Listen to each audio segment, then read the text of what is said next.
The next few years, the King brothers changed their testimony and committed perjury in a slew of trials. In one case, Alex said that it was his idea to murder their father. In another, Alex said that both he and his brother were locked in the trunk of Rick's car at the time of the murder.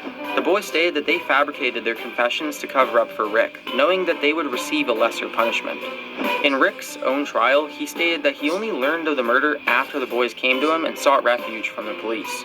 Rick counseled them to tell the police that they killed their father in self-defense, and Alex testified in defense of Rick and admitted to having consensual sex with the older man. In the end, the jury found Rick Chavis not guilty of the first-degree murder and arson charges, but guilty of being an accessory to murder and tampering with evidence. The jury also acquitted Rick of the molestation charges, but found him guilty for falsely imprisoning a minor. Rick received a 5-year prison sentence for the purported abduction and 35 years as an accessory to murder. For the boys, Alex confessed to hatching the plot and received a 7-year prison sentence, while Derek confessed to the actual murder and received 8 years. Upon their release in 2008 and 2009, both boys took an oath of non-violence and stated that while they do not often miss their father, they deeply regret what they did and that they will pay for it for the rest of their lives.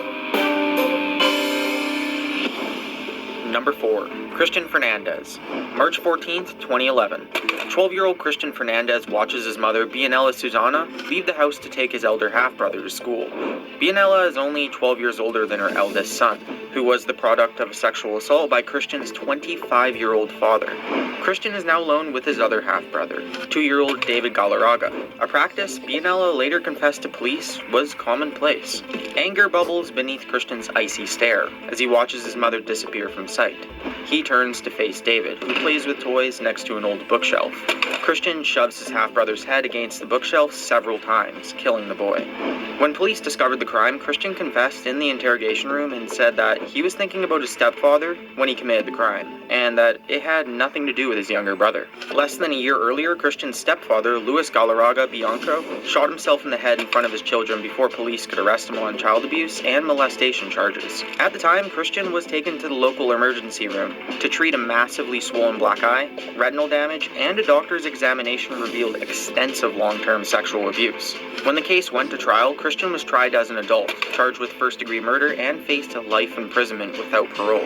However, Christian found sympathy with Judge Mallory Cooper, who threw out the interrogation tape because he deemed Christian incapable of understanding his Miranda rights and what it meant when he confessed without a lawyer or adult present. The prosecution then offered a plea deal for a reduced charge of manslaughter, which Christian accepted.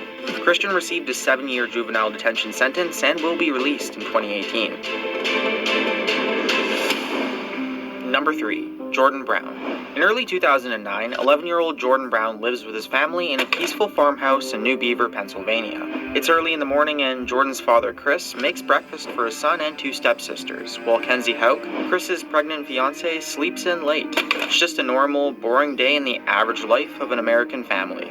After breakfast, Chris wishes his son a good day at school and reminds Jordan to finish moving his things out of his room. The expectant family planned to repurpose Jordan's old room for the newborn, and Jordan had been dragging his feet about it for the past few weeks. Running a little late, Chris hustles off to work before the children's school bus arrives. A short while later, there's a muffled pop from inside the farmhouse. The tree trimmers outside the house didn't notice anything, and when the school bus arrived, Jordan and his eldest stepsister board the school bus just as they do every single day. The bus peels away quietly, and approximately 45 minutes later, Kenzie's 4-year-old daughter, Adeline, ran out of the house screaming, "My mommy is dead." The nearby workmen ran in to help and notified the police. First responders discovered the body of Kenzie Hauk in her bedroom, killed by a single gunshot wound to the face. Her unborn child died of asphyxiation. Police discovered a discarded shell casing in the Browns' front yard that came from a 20-gauge youth shotgun found in Jordan's room. It was an Easter gift from his father. Police believe the shooter fired through a blanket to muffle the sound, explaining why the nearby witnesses heard no gunshot. Jordan was arrested soon after and remained in juvenile detention until the completion of his trial. Jordan was tried as a juvenile, and both he and his father, Chris, professed Jordan's innocence throughout the trial. Kenzie Hauk's family remained unconvinced and encouraged the prosecution to press for the maximum punishment. Judge John Hodge presided over the case and ultimately found the prosecution's evidence to be circumstantial but compelling, and found Jordan to be delinquent. And if you don't know what that means, it's basically the equivalent of a guilty verdict, but for children. Jordan received a 7-year juvenile detention sentence in April of 2012. Over the next few years, numerous appeals were filed by Chris Brown in multiple courts, and he pressed for a retrial on the grounds of circumstantial evidence, but was denied. Throughout his incarceration, Jordan completed high school, and with the help of his father, secured a modest college fund. Jordan completed 5 years of his sentence and was released early in 2016 for good behavior and signs of rehabilitation. Jordan changed his name, but still lives in the same Pennsylvania county. The Hauk family told reporters that they were appalled by the court's decision at the trial and at Jordan's release. And while they feel justice has not been served, they've let go of the pain and are just trying to move forward.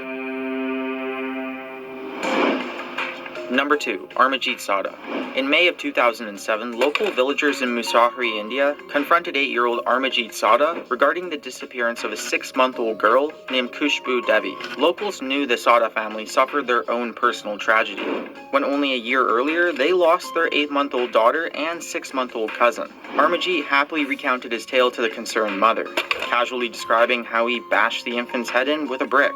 He then led the villagers to the shallow grave, where the bereaved mother retrieved Khushbu's body and informed the police.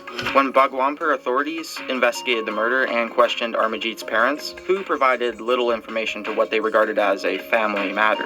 Since then, Indian authorities have been very secretive about the incident, partially because Indian law wouldn't allow Amarjeet to be arrested or convicted of a crime.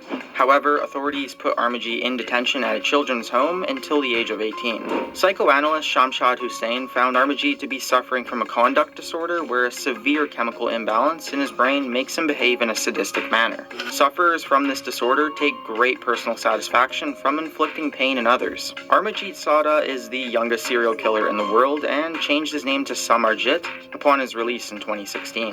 According to doctors, his conduct disorder is manageable with medication and rehabilitation. Number 1. John Venables and Robert Thompson. February 12, 1993.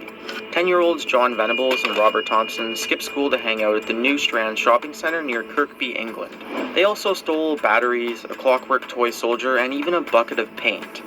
John and Robert walked past a TJ Hughes department store and attempted to coax a young child out of the store before the child's mother caught them and scared the boys away. It's then that they spot 2-year-old James Bulger, who wanders out of the doorway at an AR Times butcher shop. James' mother, Denise, is momentarily distracted by the man at the cash register, who mixed up her order.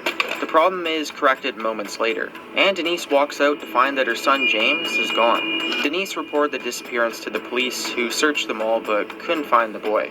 2 days later, James Bulger's sodomized and brutally beaten body was found on the railroad tracks outside Liverpool. Police observed 42 separate injuries and concluded that James was already dead before the train ran him over. Numerous stolen items from the shopping mall were found at the crime scene, and by reviewing security camera footage, the police identified John and Robert as the abductors. After John and Robert had been arrested by police, both confessed during their interviews. John was convicted as a conspirator, sentenced to confinement until he reached adulthood, and was released in 2002. Robert was convicted as the murderer and confined to the Barton Moss Secure Care Centre in Manchester until his release in 2001. In 2011, John Venables was arrested again on charges of downloading and sharing child pornography, but was granted early parole with yet another new identity when released in 2013. Despite receiving significant special care, online witch hunts for both boys are commonplace, and one man, Scott Bradley, was mistakenly identified as Robert Thompson. Scott faced allegations of suspected criminal action by civilians for a wide variety of claims, which left him extremely depressed. Scott Bradley took his life and cited the abuse as his reason for his suicide. James Bulger's parents, Denise and Ralph, have also been stalked online by anonymous abusers who leave taunting or threatening messages on their social media. Denise told reporters that she dreads the thought that one of the online trolls might be the real killers.